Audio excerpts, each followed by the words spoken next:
Welcome to Let's Talk Micro. Hello, my dear audience. Welcome to another episode of Let's Talk Micro. As always, I hope you had a great week.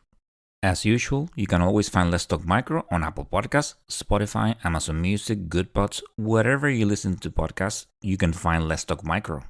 As far as social media, I am on Instagram, TikTok, Blue Sky Social, and YouTube as Let's Talk Micro, on X as Let's Talk Micro 1, on LinkedIn as Luis Plaza, and I have an email address which is letstalkmicro@outlook.com.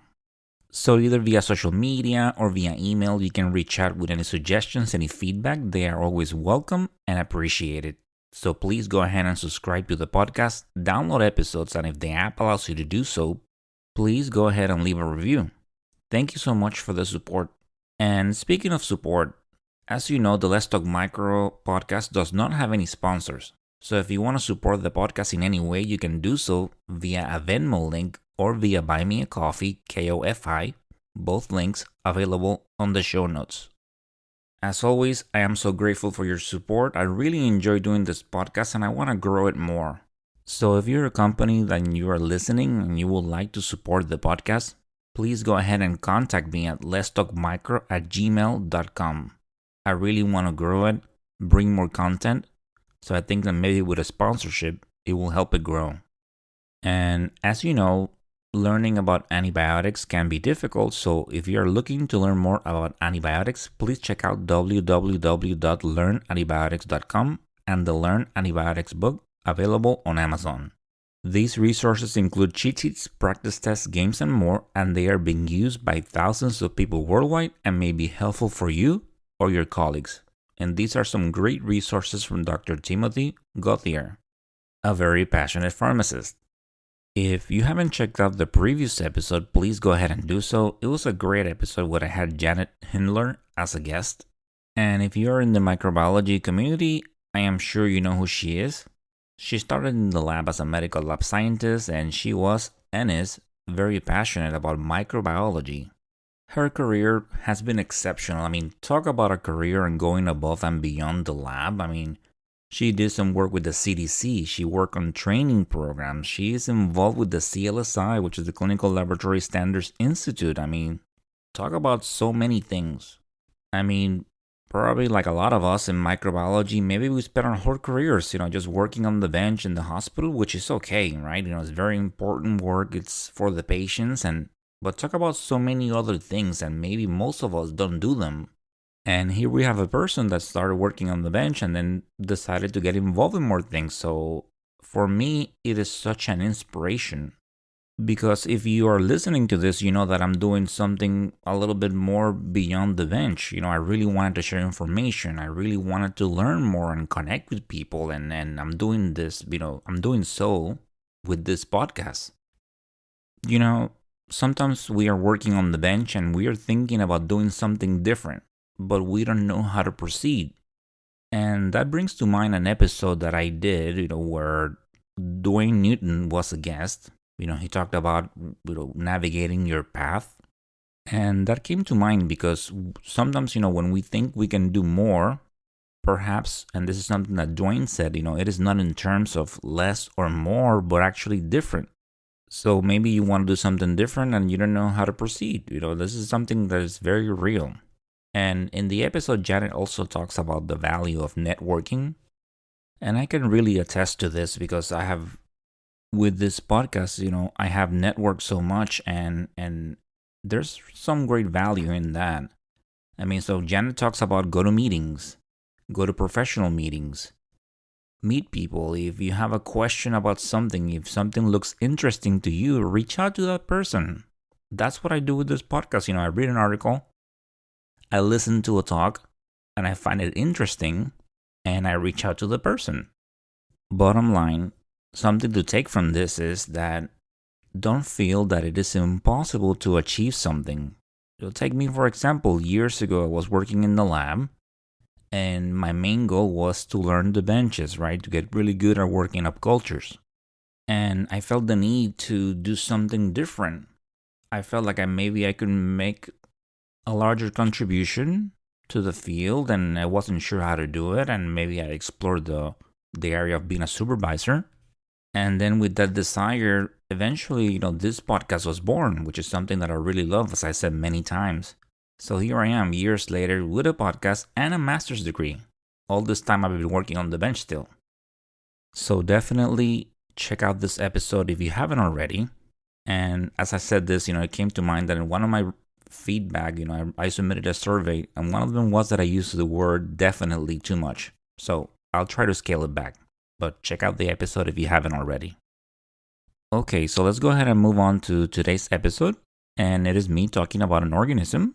So I know some of you really like that, and I will try to do more. But the episodes with guests, they're such a great way to learn so many things, explore so many areas. So I really enjoy those as well. But today I am talking about an organism. And the last time I did that, I talked about Pastorella. As you remember, Kelly Maddock was a guest on the podcast for the second time, and she talked about the capsular types of Pastorella. And then I followed with an episode where I talked about Pastorella, media, biochemicals. And since that was a fastidious gram-negative rod, I thought I will continue down that line. So when we talk about fastidious gram-negative rods, fastidious organisms, they might require extra nutrients to grow, and they do not grow well on all routine media. For example, and this from the Pastorella episode, with some minor exceptions, Pastorella does not grow on McConkey agar. Pastorella aerogenes, which we see on pigs, it grows on McConkey, but in the laboratory we will typically see more of Pastorella multocida or Pastorella canis. And those two do not grow on McConkey. So another example of a gram-negative rod that does not grow on McConkey is Eikenella. It grows on blood and chocolate. And that is what today's episode is about, Eikenella. And like we do in letstalkmicro, let's break it down. From media, biochemicals, and morphology to that famous bleach smell that we are accustomed to. Okay, so what do you know about Eikenella? Well, you know that it is a gram-negative rod, right?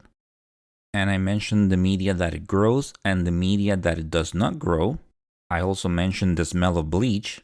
Now, is this a pathogen or commensal organism? So let's talk about Eikenella. And something to keep in mind as I'm going over this episode is that Eikenella corrodens. It's a species that you encounter in the lab, and it was the sole species of the genus for a long time. And in recent years, some other species have been discovered. So, however, there's not a lot of information on those. So, from the clinical point of view, I will be talking about Eikenella corrodens. And throughout the episode, I will be using the term Eikenella or sometimes Eikenella corrodens interchangeably. So keep that in mind. When I say Eikenella, I am referring to Eikenella corrodens. According to the Manual of Clinical Microbiology, some new species have been discovered, which are Eikenella exigua, Eikenella glucosivorans, Eikenella heliae, and Eikenella longigua. And my apologies if I am butchering those, but those are the ones that have been discovered. And I haven't really looked into those novel species, like in detail. But from what I was reading as I was prepping for this episode, one of them is saccharolytic, so it utilizes carbohydrates, which is something that we'll talk about as I go over Eikenella corrodens. So Eikenella is part of the microbiota of the human oral cavity. It is commonly isolated in mixed infections from human bites or clenched fist wounds. It is also associated with periodontitis. And before I go on, I'd like to share with you, and I have mentioned this before, and I mention it to my students, but when it comes to Eikenella, and now that we are talking about human bites, right?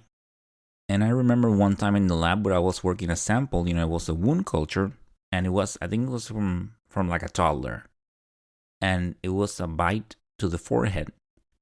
And Eikenella was recovered, and also I think it was like a Haemophilus parainfluenza. So it makes you think that maybe one sibling bit the other, which is very common, right? With little kids, sometimes they bite. And you see the sample with some respiratory flora.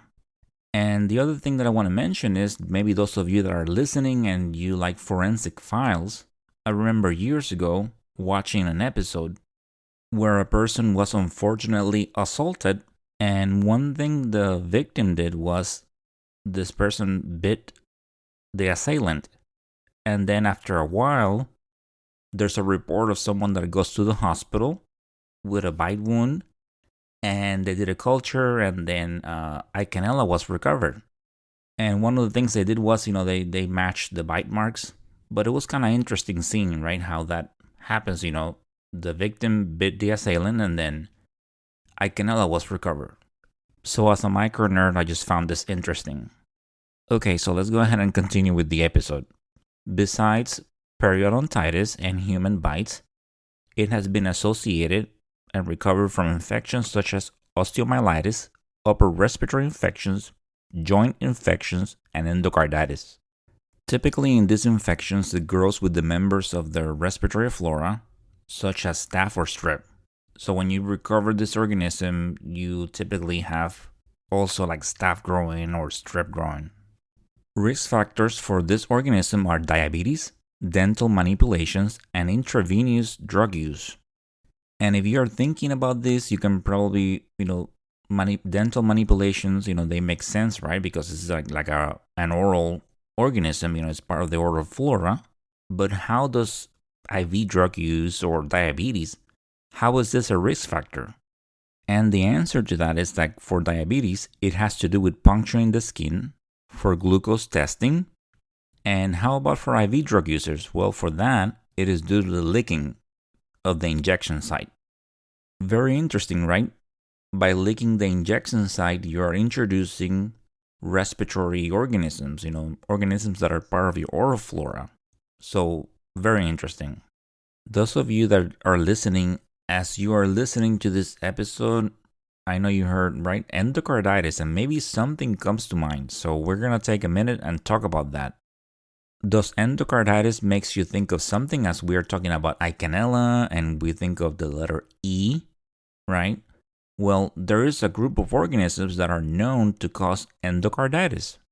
And keep in mind, and I tell my students this, they are not the only ones that cause endocarditis, but these organisms, they are known for this. And this group has an acronym known as HACEK. So let's go ahead and talk about the letters and see which species they belong to. So the H is for Haemophilus, particularly Haemophilus parainfluenza, which is a common causative agent in endocarditis.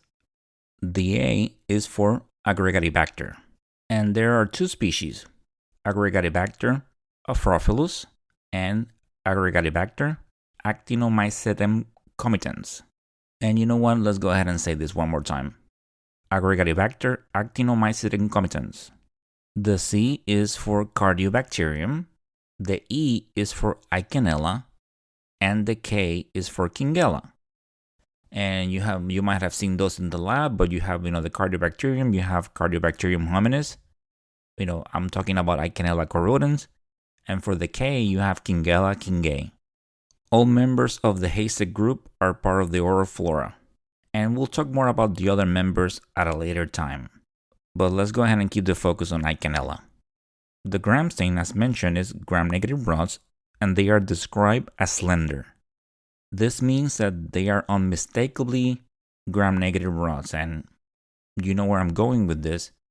When we think about other fastidious gram-negative rods and we think about Haemophilus and Pastorella, you get these cocobacillary forms that sometimes they give you a very hard time because you cannot tell, is this a cocci, is this a rod, and maybe you see some tiny rods, but you see all these tiny round things and you get confused, especially when you're learning, when you're like a new tech.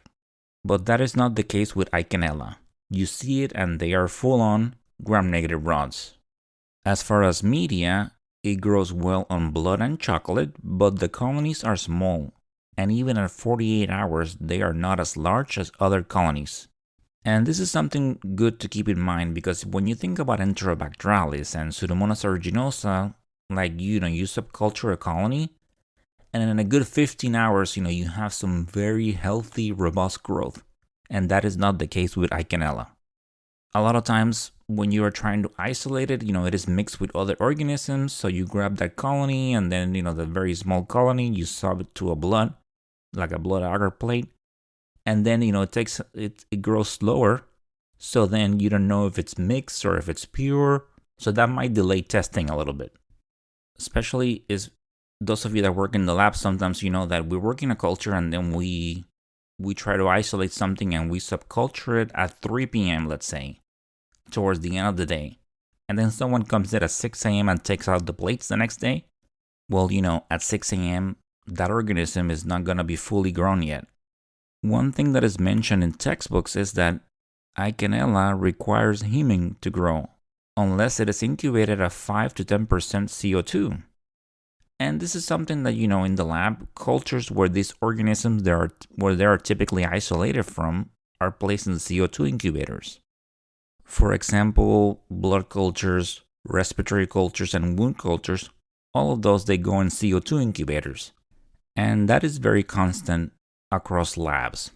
You might go to some labs where maybe the urine cultures are put in non-CO2, and you might go to other labs where everything is in CO2. But these cultures where you might get Eikenella from are placed in CO2 incubators. When it comes to liquid media, it might have limited growth. And when we talk about liquid media, you think about things like BHI, which is brain heart infusion. We think about thioglycolate broth. So with those, you might have some limited growth.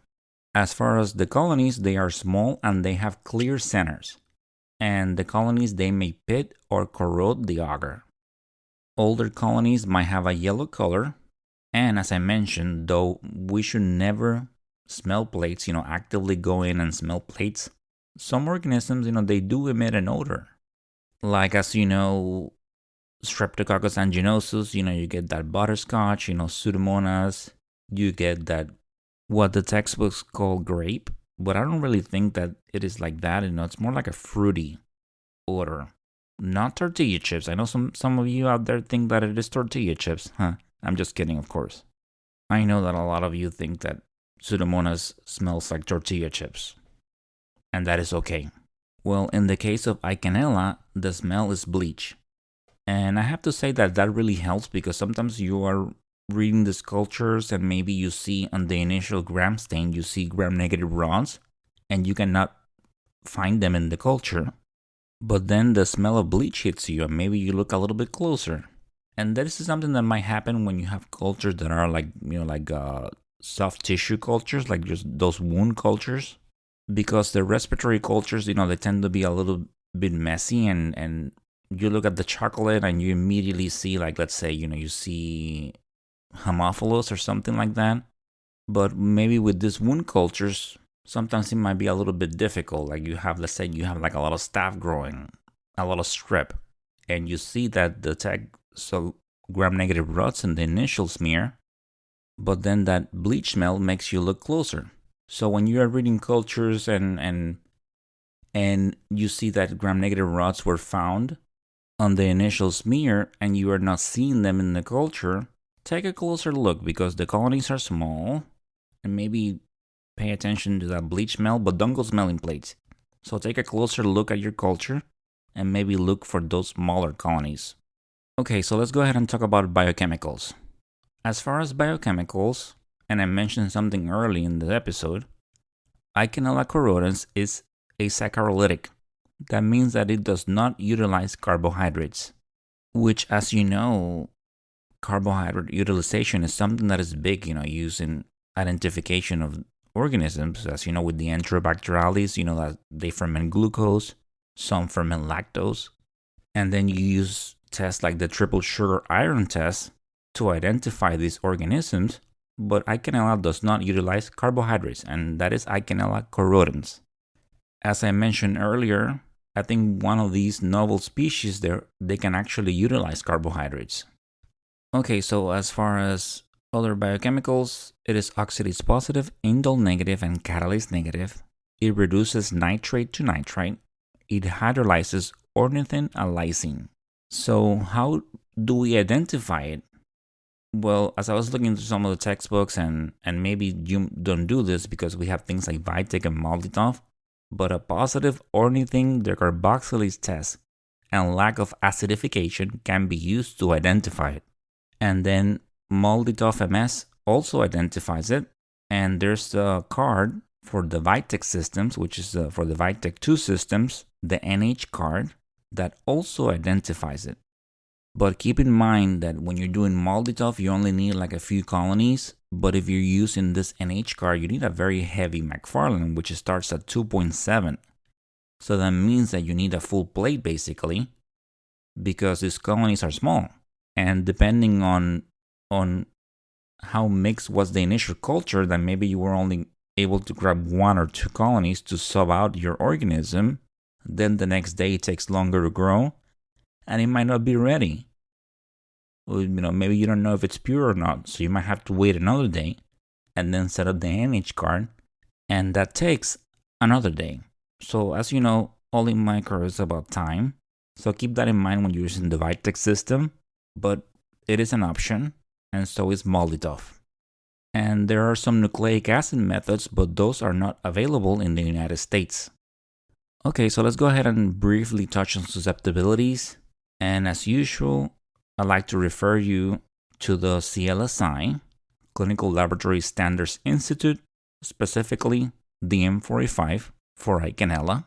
And as you know, the CLSI has a lot of information on what type of media to use for susceptibilities. It gives you information on quality control. It gives you information on intrinsic resistance, on incubation temperatures. It indicates, it gives you suggestions for testing of antimicrobials. And when it comes to antimicrobials, Eikenella corrodens is typically susceptible to ampicillin, amoxicillin clavulanic acid, piperacillin tazobactam, meropenem, and ceftriaxone. And from the CLSI M45, the recommendations for primary testing are ampicillin, amoxicillin clavulanic acid, ceftriaxone, ciprofloxacin or levofloxacin, imipenem, penicillin, and trimethoprim sulfamethoxazole, which we know as SXT. And I mentioned ceftriaxone, but also cefotaxime is recommended as well. And when it comes to this organism, you have breakpoints for for minimal inhibitory concentrations. So for this organism, there are no diffusion breakpoints.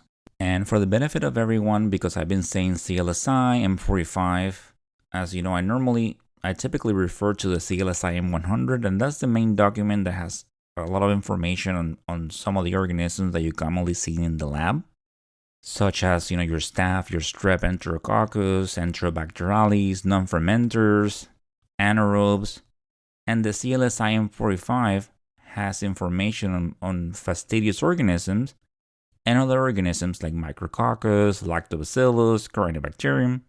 And both of these, you can find them online. They should be in your lab, but you can definitely use your search engine and look for free CLSI, and you can find both of these documents free online. Okay, so let's go ahead and recap. Eikenella corrodens, which was the sole species for a long time. Now there are some novel species that have been discovered. But in the episode I am talking about Eikenella corrodens. It is a non-motile, facultatively anaerobic, gram-negative rod. It is oxidase positive, indole negative, and it is part of the human oral flora. And it is seen in wound infections such as bites, also periodontitis, and other infections. It grows well on blood and chocolate, not on McConkey. The colonies are small, even at 48 hours. It has a bleach odor to it, and it is part of a group of organisms that are known for causing endocarditis, which is the HACEK group, and that's the acronym. So Eikenella is the E on HACEK. And at some other point in time, I'll be going over the other members of the HACEK group.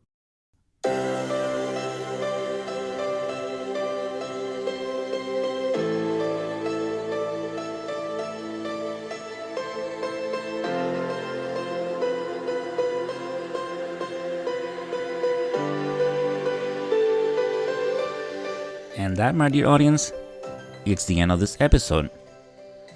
I hope you enjoy learning about Eikenella corrodens. As always, I enjoy sharing this information with you. As always, I am so grateful for your support. Stay tuned. Great things coming your way. But please don't forget, continue bringing that passion to what you do. It's so important. You do such great work. So, of course, as always, stay motivated, stay safe, and of course, continue talking micro. Until the next time. Bye.